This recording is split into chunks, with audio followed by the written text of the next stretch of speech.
Nicholas and Bryan as they get started. Well, thank you very much, Roger. Yeah, thank you for that. All right, good evening, everyone. Thank you for coming.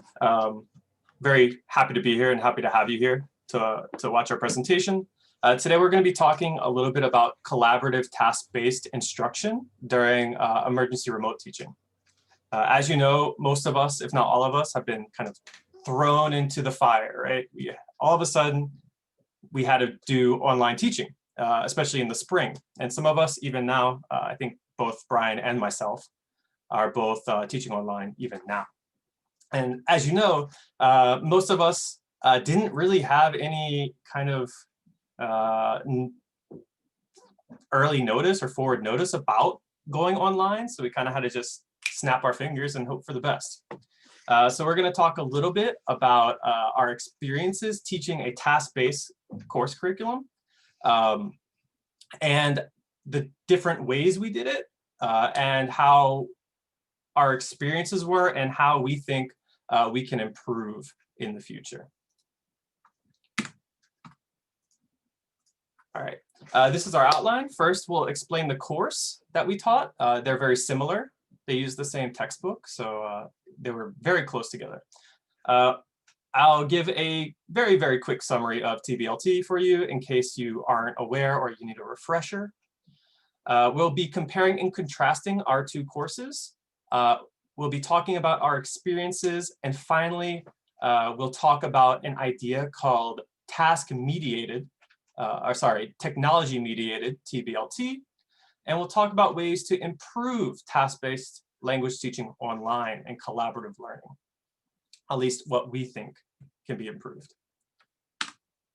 That brings us to the course. So I don't know if anyone here is aware of widgets, but we use a task-based curriculum in our courses, even though they're at two different universities.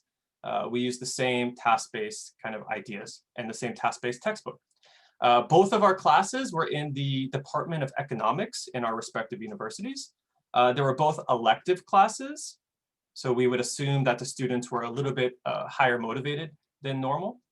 And we both used the Widgets Inc. second edition textbook by Benavidez and Valvona that's published by Atama eBooks. And just in case you're not aware, this is a kind of role play type textbook where the students are interns in a company and they have to design products and do market research and present. It's mostly presentations. That brings us to task-based language teaching. So quickly explaining task-based language teaching, just for those who need a refresher or don't know. It's a framework for courses or curriculums, and it utilizes a task. A task is a defined term that means that the activity, the language activity, is focused on meaning, right? So it's not really so much grammar or linguistics. It's more, I guess, linguistic ideas. It's more just doing to learn. And then also there's some type of knowledge gap, and this can be any way. This could be like a topic is a knowledge gap where they have to present about it and let someone know about it. It can be like things like directions or a recipe or something like that. There's so many different types of knowledge gaps. And it requires the learner to use their own linguistic and non-linguistic resources. So they're not just getting everything fed to them and just reproducing. They're trying to incorporate their own abilities, linguistic and non-linguistic, into the work to complete the task. And these tasks have defined outcomes. They can be, there's many different ways to define these outcomes, but it's an outcome that's not a language outcome. So there's some type of outcome that isn't, or goal that isn't technically 100% language focused. It has some other focus, and language is used to get to that goal. Now, Bryan will talk about the similarities and differences between the two courses we taught. Okay, thank you, Nick. All right, there it is. All right, so yes, we use the same textbook widgets, but we had some things that were the same, some things that were quite different. So first, we're going to look at the similarities. Of course, same textbook, both were online, although that's different. And we both had to make modifications and have omissions to the material and projects that we covered in the textbook. Let's go on and look at some of the differences. Or wait, yeah, that's right. Hang on, it takes a moment to load. There we go. Okay, so first of all, look at the class size. Nick had a larger number of students than I did. He had one class, while I had two classes of fewer students. Which could be interesting in terms of how well they worked together or how fast and focused students were. Looking at the number of times that our classes met, Nick had only 11 times that he could meet with his students. So he most definitely had to make modifications and cuts to material from the textbook. I had 14 times, but even meeting 14 times, it's really not enough to get through everything in that book at a comfortable pace. So I did have to make modifications there myself. Looking at the LMS, Nick used something that was, I think, internal at his university called Manaba. And he also made use of tools such as PowerPoint and the Flipgrid video and audio service, which is owned by Microsoft. In my case, I used a combination of Zoom for all of the class meetings, using Google Classroom for keeping things organized with assignments, and Google Docs and Slides, which has just been an amazing collaboration tools, which I'll get into later. Now, both of us were online, but the way that we went about doing online was different. Nick's was asynchronous, which meant, maybe he had to post instructions, directions, and even maybe video recordings. So he was not maybe with his students live, or at least all at once, whereas mine was synchronous. So we met at a specific time. Everyone had to meet, and it was done on Zoom. And I'll get into, the my experience with doing that. Using the widgets textbook and in this class, group work is essential. Everyone is always in a group. And in Nick's situation, he kept the groups the same throughout each chapter, although he did have to change it slightly, accounting for students that were inactive or some with maybe less motivation than the rest. In my case, I was making an effort to change the groups for each chapter change in the book. That was just something I was trying to do. I wanted to make sure that everyone had a chance to work with different group members and no one felt stuck for the entire course. All right, moving on, let's go into the experiences that I had, at least with synchronous. I found Zoom to be essential, at least in my case. I was able to give the directions to students. I was able to do screen sharing so I can show them exactly how to complete their project. And I'm able to, in Zoom, if you don't know this, you have breakout rooms. So you can have students in different breakout rooms. I could go to each group and say, how are you doing? Do you understand? Are there any questions? So that was really, really great. What I found, and this could be because of Zoom, or it could also be because of the lower student numbers, could be a combination of both. Students seem to have better focus and they worked faster than I remember groups working in a physical classroom. So I thought that was interesting. I want to talk a little bit about some of the things in the textbook that I had to cut or modify. There is a job interview section in the book, and it's just, I think some aspects of that are scattered in other sections in the book. So I felt we could cut that and give that time to them working on other projects.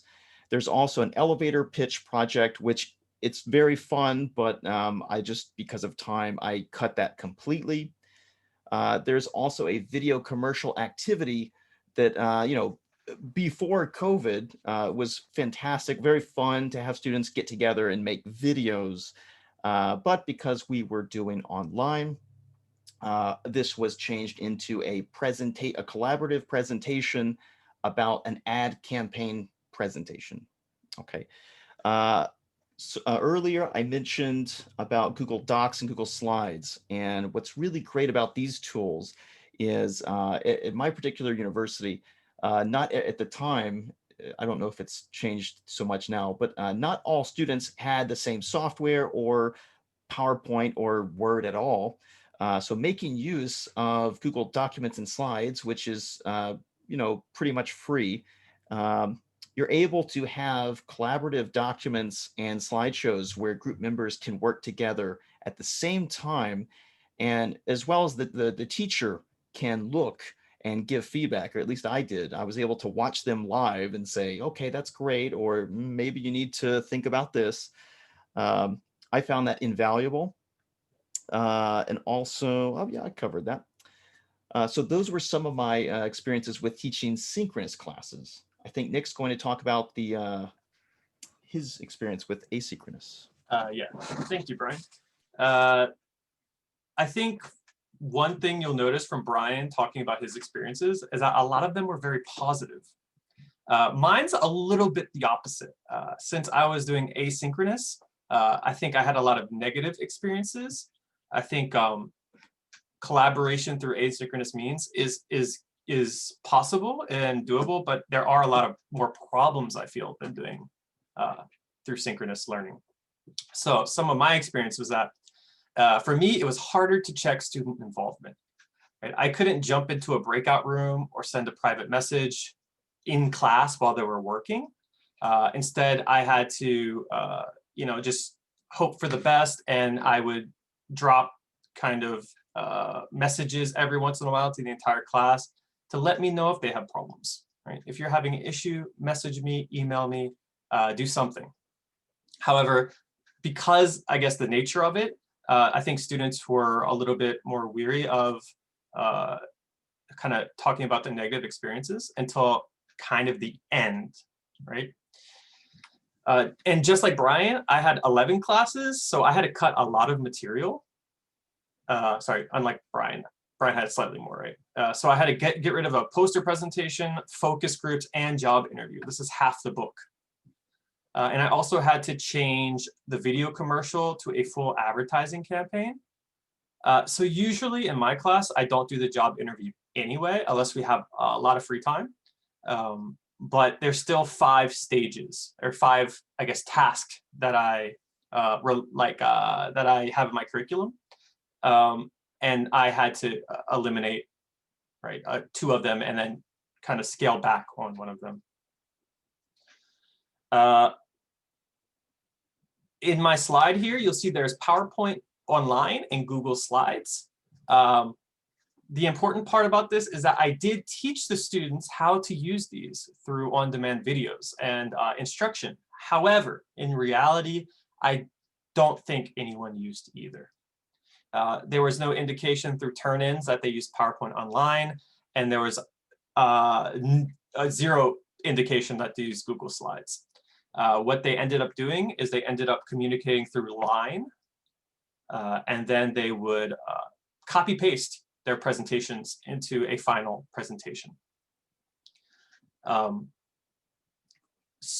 Also, I had an issue with participation in general. There were a few students who did not participate in the first project out of the 3 projects. And what happened was I would then move those students into new groups. So for example, I had 2 groups where 2 of the students did project 1 and 2 of the students did not do project 1. And they did not make me aware of this until they turned the project in. So after that project, what I had to do was I merged the 2 participators in each group, and I had to make a new group with the 4 people who did not participate.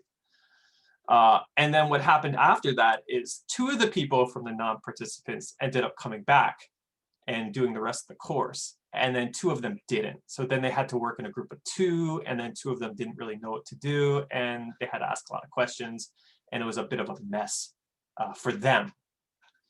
But I wanted to focus that the people who were there every week and doing the tasks, that they would be set up for success.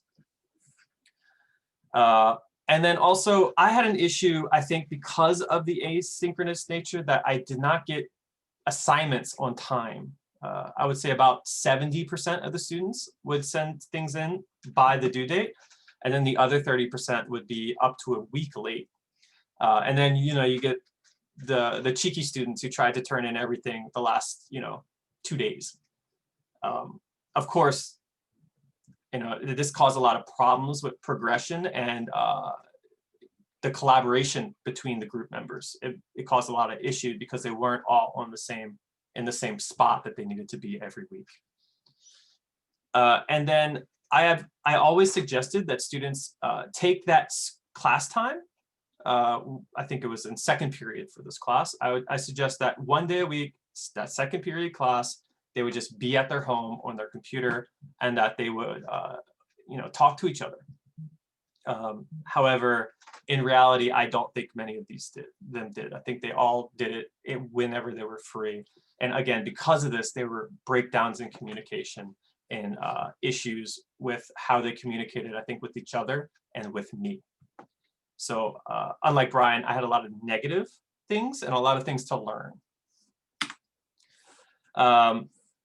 And that brings us to kind of the ideas that we came up with to make our classes better. I had read about this idea of technology-mediated TBLT, which was defined by Gonzalez, Lorette, and Ortega in a 2014 book they wrote about this topic. And this idea consists of using technology as its own task. So I think for me, I wasn't able to do this as much, or I didn't think about it in this way as much. However, I think Bryan utilized this idea much better. Basically, technology-mediated TBLT is that we are addressing technology as a task. So when we incorporate technology into our class, into our normal task, that we are making it in a way that it can be utilized fully and practically. So that we should be cognizant, right? We should think about the implications of technology, right? And then because of that, when we teach that technology, when we teach the task, we should not only teach what they need to know linguistically or content-wise, but we also need to think about how we can teach the technology also, which I did not. I did slightly, but I feel like I wasn't successful at, which Bryan was able to do a lot better with Zoom. And that also means that when we incorporate technology in the classroom, we need to make it cyclical as our task. And that means when we incorporate task cycles, which I think we both did, right? When we incorporate task cycles, we also need to incorporate technology-based task cycles. So when we're introducing technology, we're using that same technology consistently throughout the task. So we're not just giving up on it after one task. We're trying to keep it incorporated. And that when we assign technology to help aid task completion, that we should also think of it logically, right? How can we use it together, and how can we use it in a practical way? And that brings us to some of the possible improvements and recommendations that we have for ourselves and hopefully for others who were teaching during ERT. Yeah, just really quick, and then we might have time for questions. The first thing was, of course, we were trying to do this as we were going along and having to cut, but we would have, our recommendation is definitely allow more time to complete projects and activities. You get better, of course, you get better quality of your projects and work if you give students more time. But of course, this was all new for everyone. So we were kind of, doing it on the fly and planning. So if possible, give more time to students to complete these sometimes complicated, massive projects. And as we're giving more time, we should also be wary to set, I think, stricter due dates. It's easy to take the side of the student and expect that they will do their work on time and that they are motivated enough to be able to do this. However, reality can be different. And I learned that the hard way. If we give them more time to complete the activities, they should be able to manage due dates. And because of this, the due dates are very important to the progression of our tasks and our task cycles. Right? So we think we need to be a little bit more strict about it, especially in my case. Another thing that we should do, I didn't. I don't believe Nick got around to it either. Regular feedback surveys. Now students are working in groups, and it's important that we see, how they feel, what's working, what's not working. Are their team members contributing? So regular, having them fill out regular feedback surveys so that we can find out what's working, what's not working. And finally, we need to think more as, think of the tech as the task, right? We need to incorporate technology in our task, but we shouldn't do it in a way that is easy for us as teachers. We should do it in a way that's practical to the students and their expectations after our class. And if, for example, we both taught economics students and we're teaching them a business type of role play course, then we need to teach them collaborative tools that will help them hopefully in the future and not just make it easy for us. Instead of using technology that is good for maybe vocabulary learning, instead we can use different types of technology that they can make or that they can use, and then they might be able to use that in the future, especially with collaborative tools like it may be PowerPoint Online or Teams, Microsoft Teams, or even Zoom, right? How to set up a Zoom meeting or something like that, which I've been doing with my students more this term, making them spend time to record videos on Zoom. So that brings us to the end of our presentation. We'd like to thank you for coming. And with the time remaining, which I don't think there's that much of, we would like to hear kind of your experiences, or if you have any questions, to please let us know. We'll do our best to answer them. So thank you very much. Thank you. We'll give a round of applause, and then anybody who has questions or comments, please go ahead. I think I just have one comment, is that, Nicholas, I mean, it's so true that the learning technology is part of the, an end goal in itself almost. Just like the process of the language explanations, that's a really hard thing. I've had arguments with people about this. Don't assume that they can learn this technology on their own. That's a major part. I mean, there's lots of people at this conference who are professionals who don't know how to use Google Drive, for example, and then suddenly it's like people are expecting. So that's a real key takeaway, I think, is how, and often students will end up, we know that young people will end up using technologies in ways we don't expect. I hear that certain people use Google Drive as almost chat, to each other. Young kids are using it in that way. Anyway, that was my comment. It was very interesting. Thank you. Thank you very much. Thank you, Gary. And to talk about that real quickly, yeah, exactly. Learning the technology in itself can be the task, and in that way, there are times where the technology can be unexpected. For example, at my university now, the system we're using only allows uploads up to 25 megabytes into the LMS. Which means that if they're doing a video narrated PowerPoint, for example, they can't post that into the LMS. So then I have to teach them how to use the university's OneDrive and then share it and to be able to do things like that. So there are also things that are totally not related to our course that we might need to take into consideration and even teach the students in our course.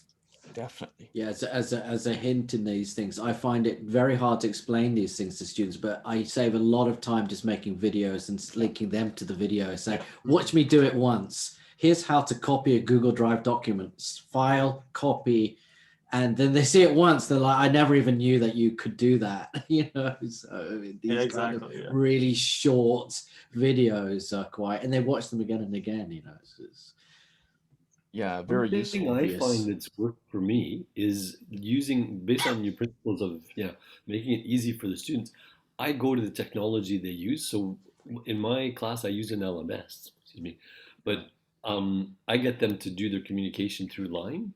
Everyone has Line, and as soon as you say make a Line group, 2 seconds they're gone, and they've addressed their communication issues or any. Watch Steve Henneberry's one about Line Official.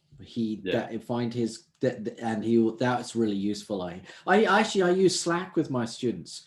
Completely separates, and I just tell them to install Slack on the, and they're not using Slack, so they get that little one, and they know it's from me. You know, I use Slack all the time. Slack is my way to communicate with my students because it's instant, and you've got the private messages. What's that? The other thing I use, because for capacity and bandwidth, I get them to do YouTube videos. So they make the video. Everyone knows how to make a YouTube video, and then they just send me the URL, so I don't have to take any bandwidth on the LMS. Which has saved me so much time, because I don't even know how to do well, I've learned how to do YouTube videos now, but they all know how. Like, there's no student that doesn't know how to make a YouTube video now. Right, and on that, right now I'm doing a collaborative, I guess, like another business type economics English class, and I'm having my students in the next task cycle. They've been making narrated PowerPoints, but next time I'm going to make them use Zoom to. I'm doing more synchronous classes now, so it helps. But I'm going to have them use Zoom, and they're going to record it themselves in their groups on Zoom, and then they're going to upload it to YouTube and then send the link to me. And I think that will make it a little bit easier, I think, for them to turn in, and also make it easier for me to get their information. Or just record a video. Yeah. Yeah, they can go on Zoom and just record themselves and send it. It's great, actually. I got the idea because I had students do it 2 weeks ago without my guidance, and I was really impressed that they were able to do it. And I figured if they can do it, I think the rest of the class can do it. You can learn a lot from the students. You know, something that that you brought up towards the end there, I think it was Nick, that I just thought of a couple of hours ago as I was sitting here pounding my head against my computer, getting these assignments as they trickle in, is deadlines. Because the way that I've been teaching my whole career is like, okay, it's due in class on Thursday, right? And then on Thursday, I get 18 papers that I collect, right? And now when we moved to online, it was kind of like, all right, well, yeah, just get it to me by the end of next week. And then they kind of trickle in, and it's bad for them, right? Because we're trying to teach them to manage their time effectively. And it's also terrible for us, because I always feel like I sit down at the computer and I go, oh, there's 2 more that I just got. You know, whereas the way that we used to organize our time, and the way we should organize our time, is you sit down and you say, okay, now I'm going to read these 18 papers or these 15 proposals. So it's funny. Like I said, just today I made a note to myself about next semester syllabus. I got to be much more strict about deadlines. I find it that since I've used the LMS deadlines, I find I have no problems with submissions, because they're worried about getting anything that says late on their thing. Like, I put the deadline 23:59 on Sunday night for all my classes. So I'm not sitting at the computer. Like, I'll just, even if they're in on Monday morning, they'll be late. But they're worried about seeing late appear on their submission. And the computer is giving them the time. So it's not like they can, whittle out of it kind of thing. But the LMS, if it's programmed, they just keep that time. They keep the time better if it's programmed into the LMS. Yeah, I've had the same experience. Once I put it more strict deadlines in the LMS, then it's been a little bit easier. Of course, the LMSs aren't perfect, but they can help. Yeah. as Roger said, the deadlines. It's something that I started doing more this term than the spring term, and it's so much nicer to just be able to download everything at one time and then just go through it, and then you don't have to worry about the time is slowly trickling in. It's actually been a lot easier on my ability to, I think, to give feedback even. Yeah. Right. Anyway, guys, I have to go. I mean, it's the EBM in 10 minutes. So, all right. Thank you, Gary. Thank you so much. Okay. Yeah, Thank well, you. That was great. we are a little bit over the official ending time anyway, but anyway, that was as evidenced by the nice discussion we had afterwards. That was a great presentation. Thank you very much, gentlemen. Thank you, And everyone. I hope for joining us. everybody's enjoyed their weekend. I guess it's not finished. I have to work tomorrow, but Me Jolt too. I got to continues work tomorrow too. Yeah. So just on a selfish personal note, this is number 11 of 11 sessions that I've hosted this weekend. Oh my gosh. Yeah. So Thank you. I feel like I'm a pro at this now. And so I will end by saying what I wanted to say at the end of every session, which is don't forget to tip your waitresses and your bartenders on your way out. All right. Otsukare-sama, guys. And thank you very much, nice job. everyone. You know.